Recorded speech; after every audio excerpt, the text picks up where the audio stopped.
우리가 저번 주에는 그 사울의 아들, 사울을 이어 왕이 된 이스보셋이 두 지휘관에게 살해당한 이야기를 살펴보았습니다. 참 그 이스보셋에게 상황이 참 위태롭게 흘러갔는데 낮잠을 자다가 살해를 당했죠. 그래도 왕이었는데 참 비참하고 안타까운 죽음이었습니다. 그가 그런 안타까운 죽음을 맞이한 데는 여러 가지 해석이 있을 수 있겠지만 본인이 있어야 할 자리를 제대로 찾지 못한 문제가 가장 크다라고 말씀을 드렸죠. 그가 세상의 기준으로는 왕의 아들로 사울을 이어 왕이 되는 자격을 갖추긴 했지만 하나님께서 허락하신 왕의 자리가 아니었습니다. 그가 왕이 되지 않았다면, 왕이 되어서도 얼른 정신 차리고 하나님 앞에 순복하며 다윗 밑으로 들어갔다면 다윗이 그를 절대로 내치지 않고 잘 대접해 줬을 텐데 참 안타까운 그런 모습이죠. 세상은 우리에게 끊임없이 너가 너의 삶의 왕이야, 너가 너의 삶의 주인이야 라고 이야기를 합니다. 우리는 계속해서 그거를 듣지 않고 싶어도 그냥 산속에 들어가지 않으나, 아니 산속에 들어가도 그런 이야기가, 그런 어떤 거짓과 속임수가 계속 들릴 겁니다. 그렇게 우리에게 계속 거짓과 속임수를 넣어서 나의 나라를 살게 하는 거죠. 그러나 나의 나라를 아무리 살려 해도 나의 나라를 세울 수 없고 우리는 거기서 행복을 찾을 수 없습니다. 우리는 하나님의 나라를 살아야 하죠. 세례요한은 자신의 위치를 잘 아는 사람이었다 말씀드렸죠. 사람들로부터 많은 인기를 얻었지만 나는 예수님이 아니라 예수님 앞서 그기를 예비하는 그러한 앞선 자라는 것, 그게 잘나서 앞서는 게 아니라 뒤에 오실 분을 잘 이제 가시도록 이제 앞서서 길을 닦는 그런 사람이라는 것을 분명히 알고 있었습니다. 그런 그도 감옥에서 예수님에 대한 어떤 믿음, 생각들 좀 흔들리긴 했지만 그러나 거기서 또 멈추지 않고 물어보는 그런 결정을 했고, 예수님께 물어봤더니 예수님께서는 보고 들은 바를 전하라 하셨죠. 맹인이 보고 못 걷는 사람이 걷고 나병한 자가 깨끗함을 받고 못 듣는 자가 듣고 죽은 자가 살아나는 가난한 자에게 복음이 전파되는 이것을 너희들이 보았으니 요한에게 가서 알려주어라 라고 했습니다. 우리가 나의 왕의 자리를 내려놓고 하나님을 왕으로 모실 때 우리는 보게 됩니다. 걷게 됩니다. 깨끗함을 받습니다. 듣게 됩니다. 죽었던 내가 살아나게 됩니다. 그리고 우리를 통해 복음이 전파되게 되는 것이죠. 이 놀라운 기적을 누리는 우리 모두 되기를 소망하고 축복합니다. 지난 한 주간 어떤 나라를 사셨을까요? 나의 나라, 하나님의 나라, 어느 나라? 우리는 계속 일깨워야 합니다. 나의 나라가 아닌 하나님의 나라를 사는 하나님의 백성이라는 정체성. 저는 개인적으로 이제 요한계시록 우리가 말씀을 살펴보고 있죠. 저도 당연히 설교를 해야 되니까 말씀을 이제 보고 묵상을 하는데, 그러면서 다시 한번 내 중심에 있던 부분들을 이제 하나님께로 옮기는 것과 다시 한번 마귀를 대적하여 끝까지 이기는 것을 묵상하는 시간이 있었고, 또 다짐하고 기도하는 시간이 있어서 참 여러 가지로 바쁘기도 하고 힘들기도 했지만 그래도 참 감사한 시간들이었습니다.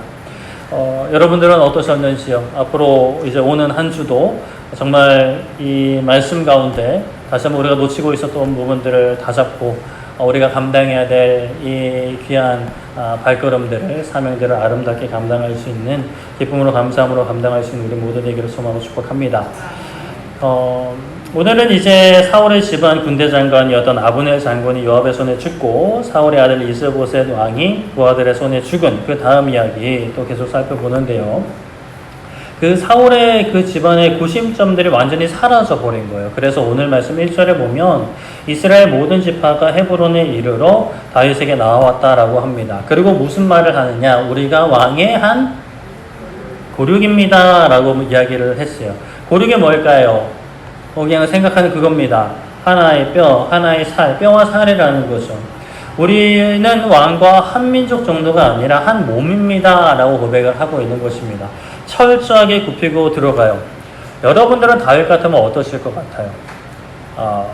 그래, 잘했다 라고 하실 것 같아요? 아니면 아니 한 몸이라고 하시는 분들이 이제까지는 뭐 하시다가 지금 오셨을까? 라고 하셨을까요? 저만 그렇게 생각해요? 좀 그렇지 않아요? 한 몸치고는 좀 오래 걸렸어요. 다윗이 쫓기는 동안, 그리고 이스보셋이 집권한 지 2년이라는 시간 동안 사울의 집을 계속해서 섬겼고 다윗은 그냥 적대 관계에 있었습니다. 크고 작은 싸움에 지속됐어요. 하나님은 당연히 다윗 편에 섰었지만 지금 다윗에게 와서 엎드릴 사람들, 다윗 반대편에 서 있던 사람들이었습니다. 그 중에는 뭐 본심과는 다르게 마음과는 다르게 사울 집안 편에 어쩔 수 없이 뭐 서가지고 아유 우리 빨리 다윗을 왕으로 모셔야 되는데 뭐 이런 분들도 계셨겠지만 그러나 이걸 어느 쪽으로 줄을 서야 될까 계속 막 갈팡질팡하면서 그래도 사울이 적통 이제 후계자 이스보셋이니까 여기 있어야지라고 하는 사람도 있었겠죠. 그런데 그런 모든 사람들이 이제 구심점이 사라지자 다윗에게 와서 엎드려서 우리는 당신과 한 몸입니다 라고 고백을 하는 거예요. 그리고 계속 고백하기를 이전에 곧 사울이 우리 왕이었을 때도 이스라엘 백성들, 이스라엘 군대를 거느리고 출입하게 하신 분이 당신 왕이셨습니다 라고 고백을 해요. 이스보셋은 이야기도 꺼내지 않아요. 사울이 왕이었을 때 다윗은 장군이었고 이스라엘 군대를 통솔했죠. 그때 이야기를 하고 있는 겁니다. 지금 어떻게든 뭘 찾고 있는 거죠? 접촉점을 찾고 있는 거. 어떻게든 이제 연결고리를 찾고 있는 거죠. 우리가 사울의 집안편에 서 있었고 지금까지 사울의 집안에 있었지만 지금 이렇게 당신께 엎드리니 긍휼히 여겨주시고 좀 봐주세요, 받아주세요 라고 하는 겁니다. 사실 다윗 입장에서는 안 받을 이유가 없고 받고자 계속 하는 마음이 있었지만 나머지 지파 입장에서는 그래도 가슴 펴고 들어가는 그런 상황은 아닌 거죠. 엎드려야 되는 상황입니다. 그리고 또 하나 고백하는 게 하나님의 말씀인데 하나님께서 다윗 왕에게 말씀하시기를 너가 내 백성 이스라엘의 목자가 되며 너가 이스라엘의 주권자가 될 것이라고 하시지 않았습니까? 라고 백성들이 다윗 왕에게 이야기하는 거예요. 하나님께서 당신을 우리 목자로 세우셨습니다. 그럼 어떻게 해야 돼요? 우리를 책임지셔야 됩니다. 라는 이야기죠. 그러니까 지금 너무 화내지 마시고 혼내지 마시고 내치지 마시고 다른 벌 주지 마시고 목자시니까 이끌어주세요. 도와주세요. 살려주세요. 라는 겁니다. 다윗이 어떻게 했을까요? 어째서 이제야 나왔니? 너희들이 내가 한 몸이었고 내가 싸울 때부터 너희들을 위해 싸웠고 심지어 하나님께서 나를 이스라엘 목자요 주권자로 세우셨다는 것을 너희가 알았는데 왜 이제 나왔니? 라고 하지 않아요. 5장 3절에 이에 이스라엘 모든 장로가 헤브론에 이르러 왕에게 나아오매 다윗 왕이 헤브론에서 여호와 앞에 그들과 무엇을 맺음에? 언약을 맺음에 그들이 다윗에게 기름을 부어 이스라엘 왕으로 삼으니라 라고 말씀을 합니다.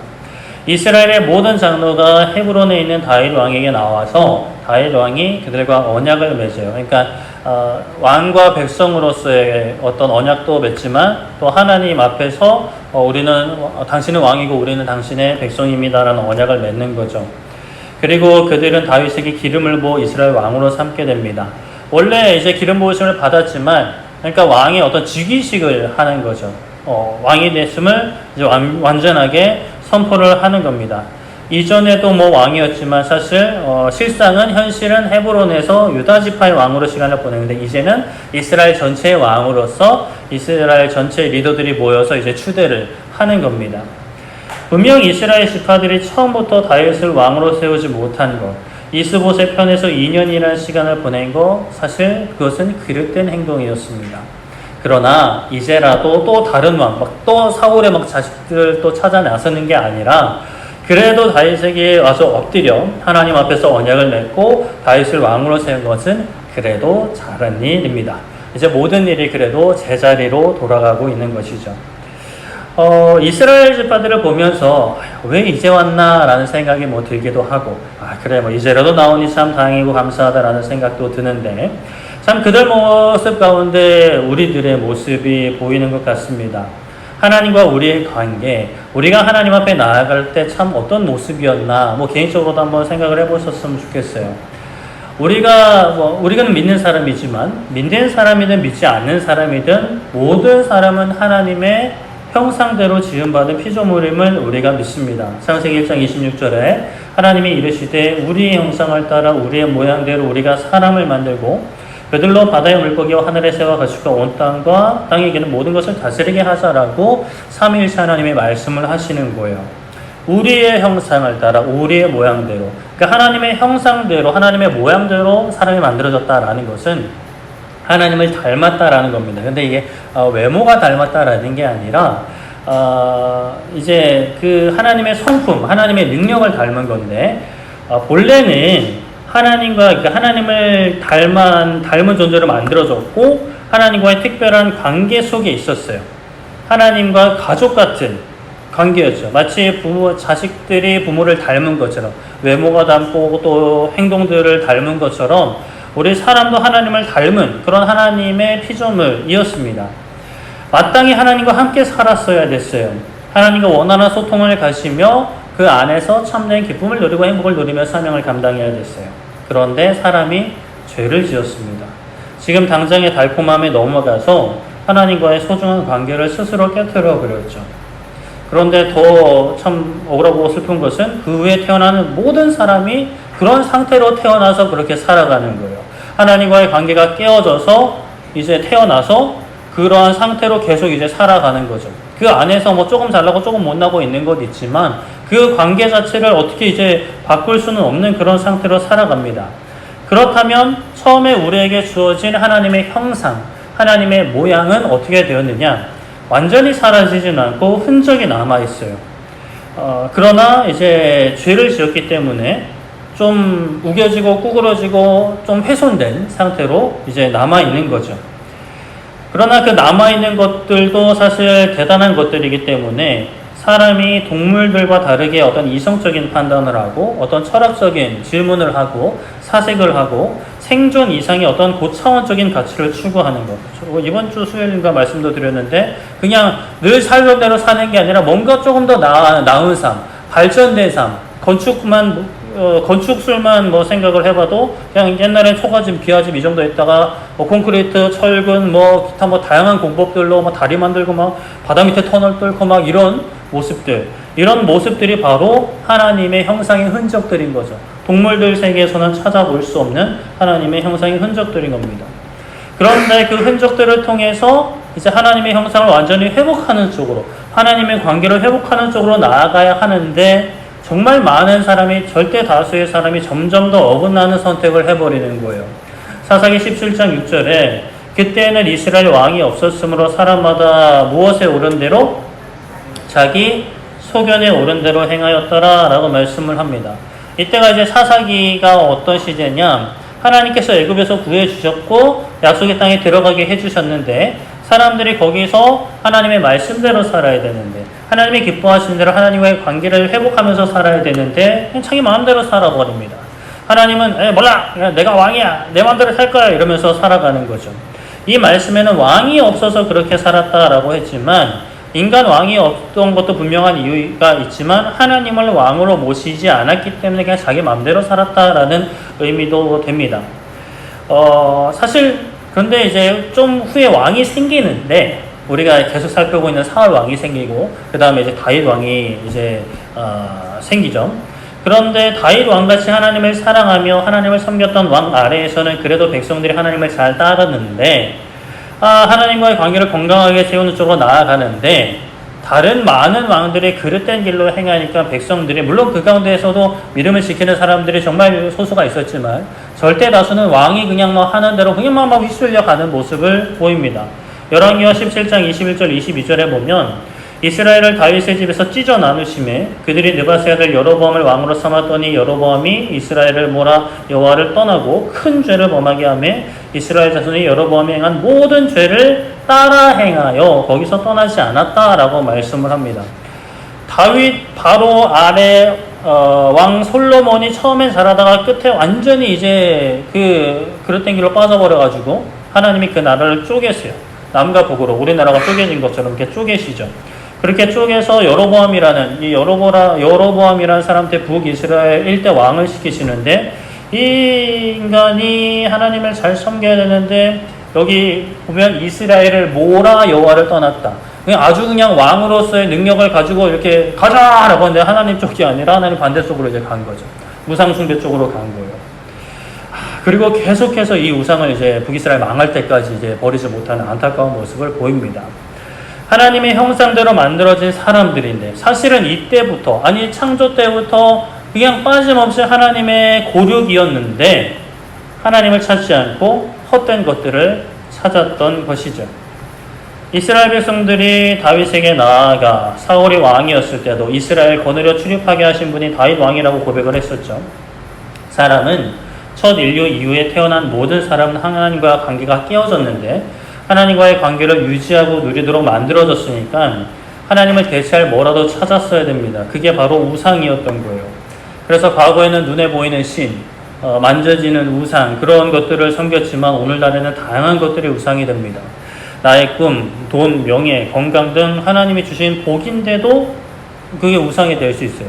사실 과거에 그런 나무 우상들이나 쇠 우상들도 마찬가지로 나무 하나님께서 주셨죠. 쇠 하나님께서 주셨죠. 소로 이제 우상을 만들었다면 소 하나님께서 주셨죠.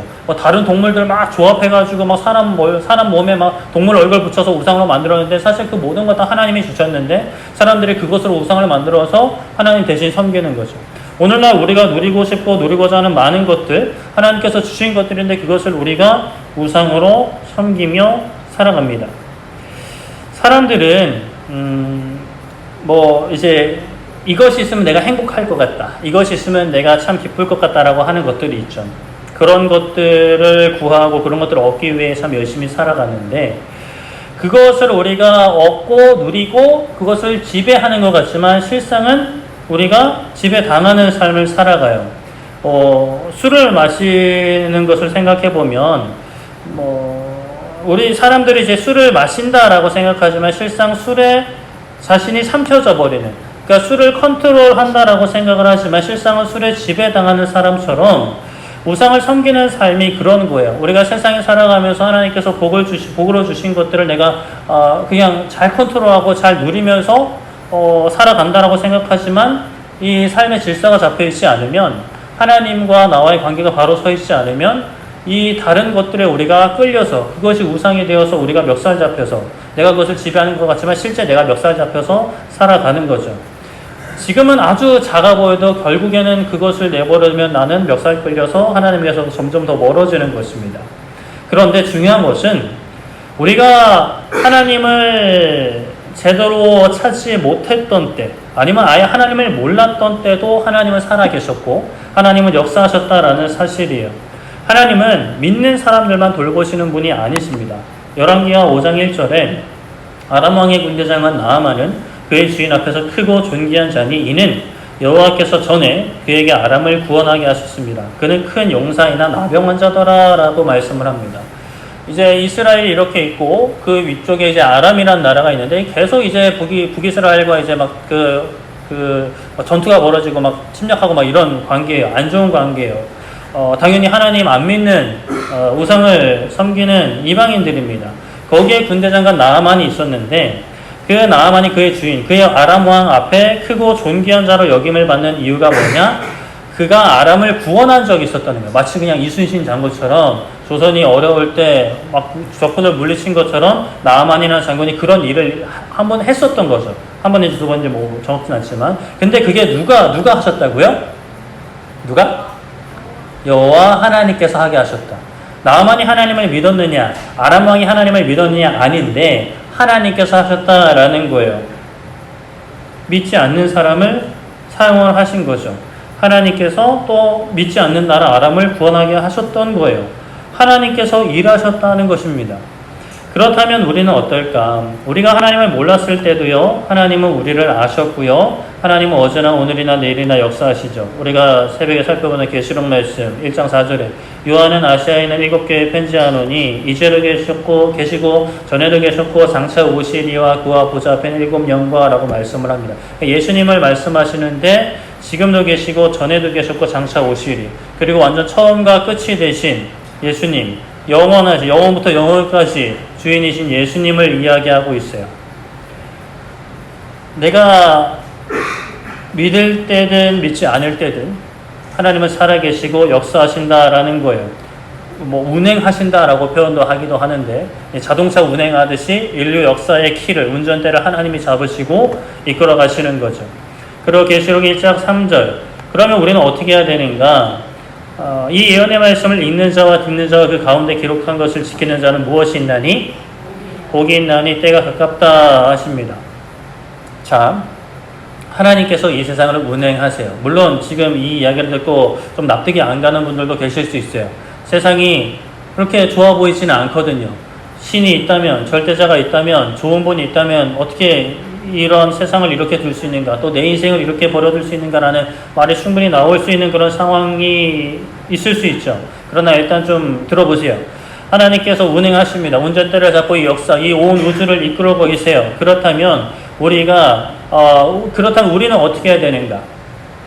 그 하나님을 찾아야 되는 거예요. 그 하나님께 나아가야 되는 거예요. 그분이 진짜 운전대 잡고 있다는 것을 깨닫고, 왕이심을 깨닫고, 주권자이심을 깨닫고, 다른 사람을 섬기는 게 아니라 하나님께 나오는 게 복이죠. 운전대를 잡고 있는 사람한테 잘해줘야지, 운전대를 잡고 있지 않은 사람한테 간식 먹여주고, 도와주고, 안마해주고, 그것도 해줄 수는 있겠지만, 그러다가 운전대에 앉아있는 사람이 졸면 어떻게 해요? 물론 하나님 졸지 않으시지만. 이스라엘 백성들이, 장로들이 다윗 왕과 한 고르김을 강조하고 다윗 왕이 이전부터 우리 가운데 출입하며 이스라엘 군대를 운용한 것, 우리를 지킨 것을 강조하면서 다윗 왕에게 나왔다면 우리도 그렇게 하나님께 나아가야 된다라는 것입니다. 우리가 실상은 하나님의 한 고르기고 하나님의 형상대로 만들어진 존재들이고 하나님께서 내 삶에 역사하고 계셨음을 고백하면서 우리는 하나님께 나아가는 거죠. 그런데 그렇게 우리는 하나님과 한 고르기였고 하나님이 우리 가운데 계셨는데 하나님을 왕으로 모시지 못한 것을 깨닫고 뉘우치고 돌아서는 것이 바로 회개입니다. 분명히 하나님께서 내 삶의 왕이시고 내 삶의 주인이신데 계속해서 내 뜻대로 하려 했고 세상이 원하는 대로 살려 했던 삶을 뉘우치는 것, 그 잘못되었음을 말로 고백하고 그러한 삶에서 돌이키는 것이 바로 회개인 것이죠. 그렇게 회개하며 하나님께 나아갈 때 우리가 의지하는 것, 바로 말씀을 의지하며 나아갑니다. 이스라엘 장로들이, 리더들이 말씀으로 다윗에게 나아가서 봐주세요라고 했던 것처럼 말이죠. 마태복음 17장 5절에 이런 말씀이 있어요. 말할 때 호련히 빛난 구름이 그들을 덮으며 구름 속에서 소리가 나서 이르시되 이는 내 사랑하는 무엇이요? 아들이요 내 기뻐하는 자니 너희는 그의 말을 어떻게 하라고요? 들으라 라고 말씀하세요. 이 사건은 변화산 사건 말씀이죠. 예수님께서 제자들과 있을 때 어느 날 베드로, 야고보, 요한만 데리고 한 산에 올라가셔서 모습이 갑자기 변형되셔서 밝게 빛나시며 이미 세상을 떠난 모세와 엘리야와 이야기하실 때 제자들이 정신 못 차리고 있으니까 구름이 제자들을 뒤덮고 하나님께서 말씀해 주시는 거예요. 친절히 제자들에게 하나님이 직접 말씀해 주시는 거예요. 이 예수라는 사람, 너희들이 그냥 지금 선생이라고 이야기하는 이 사람은 내 아들이다. 내 기뻐하는 자다. 그럼 너희 어떻게 해야 돼? 그의 말을 들어야 돼 라고 하나님이 말씀하시는 거예요. 그러면 우리도 어떻게 해야 돼요? 우리도 말씀을 들어야 되죠. 예수님이 하신 말씀이 많지만 그래도 하나 꼽으라면 마태복음 11장 28절 수고하고 무거운 짐진 자들아 다 내게로 오라 내가 너희를 쉬게 하리라. 자, 이 말씀 싫어하는 분 없으시죠? 수고하고 무거운 짐진 자들 다 내게로 오라 하십니다. 여러분들의 인생에 지고 있는 수고하고 무거운 짐, 내려놨다가 다시 지고 내려놨다가 다시 지고 아니면 계속 지고 하는 그 짐. 인생을 살면서 정말 짐 하나 안 지고 살아가는 사람이 있을까 싶어요. 왕금수저들은 모르겠습니다. 그들은 그냥 인생 편하게 살 수도 있겠지만 그러나 그들 나름대로 고충이 있지 않을까요? 물론 없는 하고 하는 사람도 있긴 있겠죠. 대부분의 사람들은 인생에 많은 짐을 지고 살아갑니다. 감당해야 되는 것들, 또 책임져야 되는 것들이 있어요. 물론 힘을 내서 잘 감당하는 분들도 계시지만 순간순간 참 그것이 힘들고 어렵게 느껴질 때가 있습니다. 그런 모든 것들을 다 가지고 어떻게 하라고요? 열심히 가라! 라고 하시는 게 아니라 나아오라 하십니다. 내가 너희를 쉬게 하겠다. 이것은 무책임하게 좀 쉬어. 그 이후에 뒷감당은 네가 알아서 해라고 하는 게 아니에요. 갑자기 그 일이 생각나네요. 싱가포르에 제가 살 때 워낙 거기는 더우니까 이런 날씨가 그냥 1년 내내 겨울에 한 26도 내려가면 서늘해 이런 그런 나라니까. 그래서 이제 에어컨을 계속 돌리는데 사실 우리 부교육자들이 모여서 살던 집이다 보니 경제적으로 여유 있지 않고 어떻게든 아껴서 이제 살아야 되니까. 근데 거기에 이제 사모님도 그때도 사모님이 아기를 가지고 계셨고 갓난 아기도 있어서 한 집사님 한 분이 집에 오셔서 사모님에게 사모님 에어컨 좀 그냥 빵빵하게 트세요 라고 말씀을 하시는데 전 속으로 생각했습니다. 그러면 전기세는 네가 내세요. 아니 말만 하면 그게 뭐예요. 뭐라도 뭐 해주면서 틀라고 그래야지. 좀 너무 무책임하다라는 생각을 했어요. 하나님은 그런 분이 아니시라는 거예요. 쉬세요 라고 하는데 네가 알아서 하세요가 아니라 쉬게 하겠다, 내가 책임지겠다 라고 하시는 거예요. 어떻게 책임지시냐? 예수님께서 바로 이어서 말씀하셨죠. 나의 멍에를 메고 나에게 배우라. 그러면 너희 마음에 쉼을 얻는다 라고 말씀을 하셨어요. 예수님의 멍에를 메라 하셨어요. 아니 그럼 그거 쉬는 게 아니잖아요. 예수님 쉬는 거예요. 세상 무거운 짐 다 내려놓고 가벼운 짐을 지라는 거죠. 예수님께 배우라 하십니다. 무엇을 메야 하고 어떻게 걸어가야지, 어디로 가야 하는지 쉽게 걸어가는 방법을 예수님을 통해 배우라라고 하시는 거예요. 어떻게 하면 우리가 세상 짐을 내려놓고 갈 수 있을까요? 그래도 우리가 세상 살아야 되잖아요. 그리스도인으로 살아야 되는데 직장 생활하고 뭐 사업을 하든 뭐 하든 돈을 벌어야 뭐 밥을 사 먹고 뭐 집을 보고 뭐 다 할 건데 어떻게 해야 될까? 마태복음 6장 33절 같이 한번 읽어볼까요? 시작. 그런즉 아이고 죄송합니다. 그런즉 너희는 먼저 그의 나라와 그의 의를 구하라. 그리하면 이 모든 것을 너희에게 더하시리라. 아멘. 하나님의 나라와 의를 구하는 것이에요. 그리하면 모든 것을 더하신다고 했어요. 자, 우리가 짐을 지고 가는 이유가 뭐예요? 필요한 것들을 갖추고 살기 위한 것이잖아요. 그렇죠? 그러면 예수님이 그것을 주신다면은 우리가 굳이 그 짐을 질 필요가 있어요? 없어요? 없죠. 하나님께서 우리의 필요를 아십니다. 채우신대요. 진짜 필요한 것을 아세요. 거짓으로 필요한 것과 허영심으로 필요한 것도 아시고 정말 필요한 것을 아시죠. 그러면 예수님께서 채워주신다라는 말씀이 진짜 예수님이 하신 약속이고 그것을 지키신다라고 하면 우리는 예수님 말씀대로 그의 나라와 그의 의를 구하면 되는 거예요. 그러면 뭐 어쩌라는 거예요? 지금 당장 뭐 신학교로 갈까요? 뭐 목사가 될까요? 그러면 다 책임져요. 뭐 목사들도 뭐 쫄쫄 굶는 사람들 많던데. 이 말씀하신 같은 맥락에서 6장 같은 장 21절에 어떤 말씀을 하시면 내 보물 있는 그곳에는 너의 마음도 있다라고 하십니다. 보물이 있는 것에 너의 마음이 있다 하시면서 또 말씀하시는 게 하나님과 재물을 겸하여 섬기지 못한다라는 말씀이 이제 계속 나와요. 예나 지금이나 보물, 재물, 돈 원하는 사람들 많죠. 저도 좋아합니다. 일단 재물이 있으면요, 돈이 있으면 정말 많은 것을 할 수 있습니다. 그리고 우리 그리스도인들은 대다수는 그 돈이나 뭐 다른 능력들로 뭐 엄청 악한 일을 하려는 분들은 없으신 걸로 알아요. 그러나 예수님은 너희들의 힘으로, 너희들의 능력으로 너희들의 인생을 세우고 안전하게 하려는, 풍요하게 하려는 그 시도, 그 마음을 멈추라 라는 말씀이에요. 그리스도인들은 뭐 다 일도 안 하고 뭐 돈도 안 벌고 먹지도 말고 뭐 옷 입지도 말고 뭐 집에 자지 말고 뭐 산에 가서 뭐 길바닥에서 뭐 자고 그런 게 아니잖아요. 우리의 마음의 중심에 무엇을 위해 사느냐, 그것을 너희들이 잘 살피고 방향 설정을 제대로 하라라는 말씀이에요.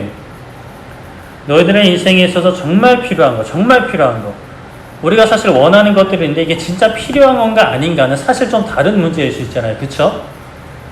내가 필요한 것 같아요. 있으면 너무 좋을 것 같고. 근데 진짜 나한테 필요한 것이 아닌지는 사실 나보다 나를 더 잘 아시는 하나님께서 아시고 결정하시고 판단하시는 문제지, 우리가 판단하는 문제는 사실 아닌 것이죠.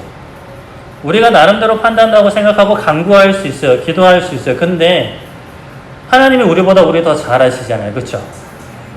이 세상도 하나님이 만드셨고 하나님이 운행하시잖아요. 그러면 하나님이 보실 때 진짜 필요하구나 라는 것이면 우리가 하나님의 나라와 의를 구할 때 그것을 채워주시는 거고, 이게 아니면 안 채워주시겠죠. 근데 참 또 속상한 거는 누군 채워주시고 누군 안 채워주시는 것들이 있기 때문에 거기서 우리의 비교의식은 폭발을 하고 이제 하나님한테 원망도 하고 막 그렇지만, 그러나 하나님은 정말 맞춤형이세요. 모든 사람을 획일적으로 하지 않으시고 정말 개개인에게, 근데 하나님이 이게 아닌 것 같은데요 라고 우리는 생각이 들기도 하지만, 그러나 하나님은 나보다 나를 더 잘 아시는 분이시니까 나에게 꼭 필요한 걸 허락하시는 것이죠. 그렇게 하나님의 나라와 하나님의 의를 찾았던 예수님, 예수님이 사실 우리보다 먼저 하나님의 나라와 의를 구하셨고 걸어가셨고 사실 따라오라 하십니다. 요한복음 14장 6절에 예수님께서 이르시되 내가 길이요 진리요 생명이니 나로 말미암지 않고는 아버지께로 올 자가 없느니라. 예수님이 어디로 가시는 거죠? 어디로 가셨죠? 아버지께로 가셨어요.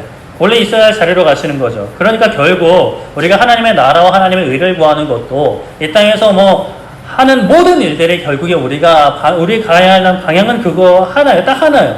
하나님 아버지. 하나님 아버지께로 가는 거예요. 하나님 아버지께로 가지 않는다면 아무리 선하게 살아도 아무리 착하게 살아도 아무리 헌금 많이 하고 아무리 선교 많이 가도 그 끝에 내가 있으면 세상에 있으면 우리는 그릇된 길로 가는 거예요. 우리는 아버지께로 가는데 우리 스스로 갈 수 없으니 예수님께서 길을 내신 거죠. 막혀져 있고 닫혀져 있던 길을 내셔서 자기 목숨값으로 피값으로 그 길을 내셔서 우리는 그 길을 따라갈 수 있는 거예요.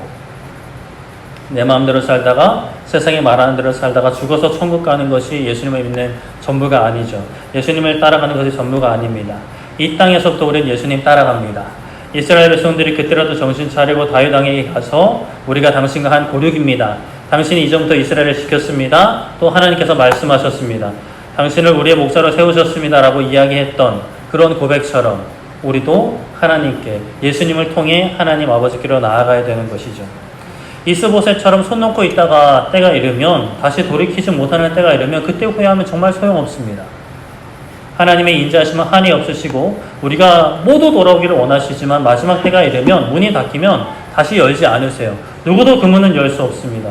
그때 되어서 우리가 주님의 한 고륙인데요.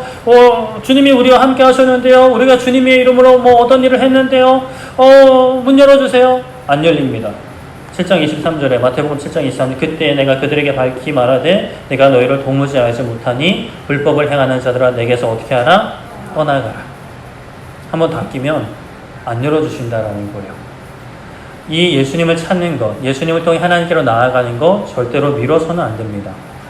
그냥저냥 교회 생활에서는 안 돼요. 그냥저냥 예배에서도 안 됩니다. 우리 정말 힘써서 하나님 찾아야 됩니다.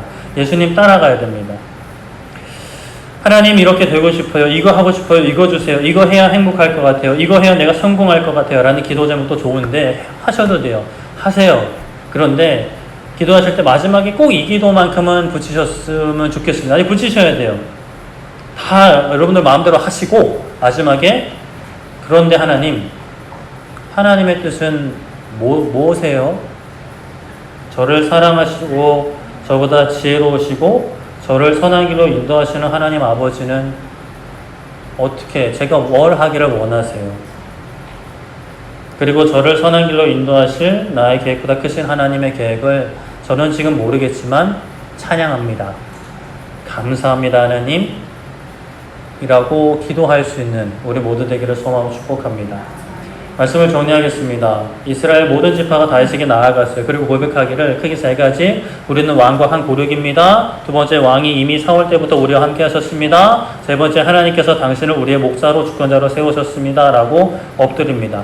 우리도 그러한 어떤 마음으로 고백으로 기도로 나아가야 됩니다. 우리 하나님의 자녀입니다. 하나님 이미 예전부터 오래전부터 우리가 죄인이었을 때부터 우리의 삶을 인도하셨습니다. 하나님께서 우리의 왕이 되세요. 목자 되십니다. 라는 그 고백이 우리에게 있어야 돼요. 그것을 고백하지 못했다면 아니면 그 고백대로 살지 못했다면 우리 모두 회개해야 됩니다. 돌이켜야 돼요. 어느 때까지 그릇된 자리에 있을 수는 없죠. 이스보셋처럼 인생을 마무리할 수는 없습니다. 다른 왕의 지배 아래 있어서도 안 되고 내가 왕이 되어서도 안 됩니다. 예수님만이 내 삶의 주인이시고 왕이 되는 삶을 우리가 결단하고 다짐하고 기도하며 나아가야 합니다. 수고하고 무거운 짐 예수님께 맡기셔야 돼요. 그리고 예수님의 멍에를 져야 합니다. 먼저 하나님의 나라와 의를 구하는 같은 일을 하더라도 여러분들 직장생활 저번 주나 내일이나 똑같이 직장생활 한다 해도 똑같이 출근한다 하더라도 이 목적과 중심이 나를 위한 게 아니라 그냥 나 잘 먹고 잘 살고 내 가족들 부양하는 그게 내 중심이 아니라 하나님의 나라. 이걸 통해서 어떻게 하나님의 나라를 세우지? 하나님의 의를 선포할 수 있고 드러낼 수 있고 누릴 수 있지를 지금부터라도 고민을 하시면 그게 하나님의 나라와 의를 구하는 거예요. 그 자리에서 하나님의 나라와 의를 구할 수 없으면 하나님께서 다른 길로 아예 돌리실 거고, 아니면 그 자리에서 구할 수 있으면 그것을 계속 허락하실 거고. 그러니 다른 걸 생각지 말고 일단 가장 먼저 하나님의 나라와 의를 구하는 거. 하나님 어떻게 할까요? 하나님 어떻게 할까요? 하나님의 나라를 위해서 고난도 마다하지 않겠습니다. 손해와 불편함도 마다하지 않겠습니다. 하나님의 나라의 의만 살고 드러낼 수 있는 나의 삶이 되게 해주세요 라는 그 기도와 고백과 간구가 우리 교회의 우리 모두의 고백이 되기를 소망합니다.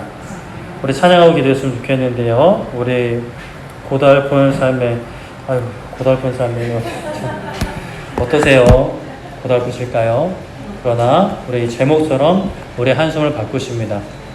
말씀 안에 거해야 됩니다. 말씀에 목숨을 걸고 생명을 걸고 사명을 걸고 살아가는 우리 모두 되길 소망하고 축복합니다.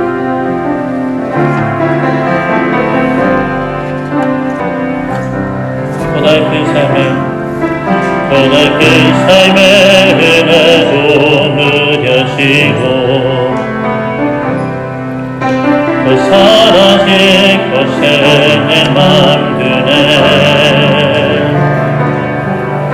헛된 것들을 바라보며 그 은혜를 누리며 살아내. 주어진 삶을 묵묵히 살아가며 주님 붙드십니다. 날 붙드신 예수를 보내. 사망 가운데 놓여진 나의 삶을 날 건지십니다. 날 건지신 그 이름 예수. 나의 한숨을 바꾸시는 분, 나의 한숨을 바꾸셨네. 주를 향한 노래로, 소망의 노래로 나의 눈물을 거두신 주 예수 이름 안에 살게 하소서. 나의 한숨을 바꾸셨네. 나의 한숨을 바꾸셨네. 주를 향한 노래로, 소망의 노래로 나의 눈물을 거두신 주 믿습니다. 예수 이름 안에 살게 하소서. 하나님 말씀을 두려워하는 자, 그 말씀을 생명을 거는 자, 할 사람 찾으시는 주님의 약속에 믿어. 하나님 우리를 찾고 계세요. 하나님 말씀에 운명을 거는 자, 순종하며 주 따라가는 자, 영원한 하나님 나라 이뤄갈 주의 노래요. 일어나라. 주 말씀은 우리를 구원에 이르는 지혜이니 목숨과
시간 기도할 때 하나님 내 수고하고 무거운 짐을 내려놓기 원합니다. 세상에 있는 짐과 마음의 어려움들, 내 삶을 갉아먹는 마음의 불편한 것들 하나님 자유하기 원합니다. 하나님 예수님 안에 자유하게 하여 주시옵소서. 예수님 안에 참된 평안을 누리게 하여 주시옵소서. 안전하기 원합니다. 주님 안에 쉬기 원합니다. 마음의 평안함을 누리기 원합니다. 천국을 누리는 우리의 삶이 되게 달라고 우리 주여 보며 주여 기도하도록 하겠습니다. 주여 살아계신 하나님 아버지, 하나님 우리가 하나님 앞에 나아가기 원합니다. 하나님 이스라엘의 장로들이 아버지 안에 비록 세상 가운데 사울 집안에 살다가 아버지 많은 시간이 흐르고 다윗 편에 나아갔지만 그러나 왕이 한 고리김을 고백하며 우리가 정말 왕과 한 그 가족 같은 관계임을 고백하면서 왕이 우리와 함께 있고 또 하나님이 당신을 목자로 세우셨음을 우리가 아버지 하나님 그런 고백으로 하나님 앞에 나아가게 해주시옵소서. 아버지 하나님 우리가 하나님의 자녀입니다. 아버지 하나님 하나님께서는 우리가 주님을 만나기 전부터 우리의 삶을 운행하셨습니다. 하나님 주님께서 아버지 하나님 우리의 주인이 되십니다. 길과 진리의 생명 되십니다. 우리가 아버지께로 나아가는 길이 되십니다. 하나님 수고하고 무거운 짐들아 다 내게로 오라 하셨습니다. 하나님 우리가 그 말씀에 순종하게 하여 주시옵소서. 우리가 세상을 사랑하지만 하나님 세상 가운데 우리가 감당해야 될 무거운 책임을 다 하나님께 맡기기 원합니다. 주님께 맡기기 원합니다. 주님께 맡기고 책임은 결과는 주님께 맡기고 기쁨과 감사함으로 홀가분한 마음으로 안전함으로 우리에게 주어진 가정과 개인의 삶과 학업의 자리와 직장과 사업장에서의 삶을 살게 하여 주시옵소서. 두려움과 불안과 걱정과 마음의 불편함으로 원망으로 하루하루 힘들게 살아가는 게 아니라 하나님 똑같은 하루를 살아가도 똑같은 가정에서 똑같은 남편과 아내와 살아가도 똑같은 자녀들과 똑같은 부모님과 살아가도 아버지와 똑같은 교회 안에 살아가도 똑같은 대한민국 안에 살아가도 주님만으로 기뻐하고 감사하는 자유함을 누리는 삶이 되게 하여 주시옵소서. 아버지 은혜 풀어주시기 원합니다. 예수 이름 안에 살게 하소서. 나의 한심을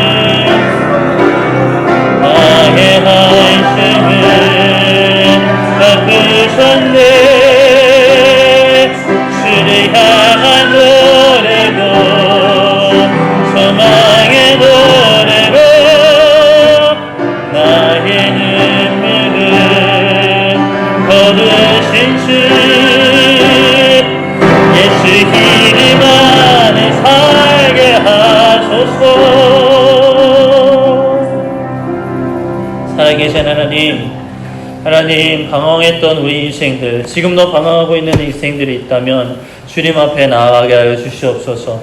하나님 이스라엘 장로들이 뻔뻔할 수 있지만 그래도 우리가 왕의 한 고륙 아닙니까? 라고 나아갔는데 다윗 왕이 내치지 않은 것처럼 하나님 우리가 하나님의 자녀입니다 라고 나아갈 때 하나님께서 우리를 내치지 않으실 줄 믿습니다. 수고하고 무거운 그 짐들 내가 책임져야 되고 내가 감당해야 되는 그 짐들 주님 앞에 내려놓기 원합니다. 그리고 홀가분하게 가벼운 예수님 짐 지고 걸어가기 원합니다. 하나님 예수님 짐지고 걸어가는 것이 힘들고 어려운 길이 아니라 그 길이 안전한 길이고 그 길이 평안한 길이며 그 길이 기쁘고 감사하고 진짜 살아 숨쉴 수 있는 길임을 우리가 믿음으로 고백하고 예수님을 통해 아버지께로 나아가는 우리 모두 되게 하여 주시옵소서. 감사드리며 예수님의 이름으로 기도드립니다. 아멘.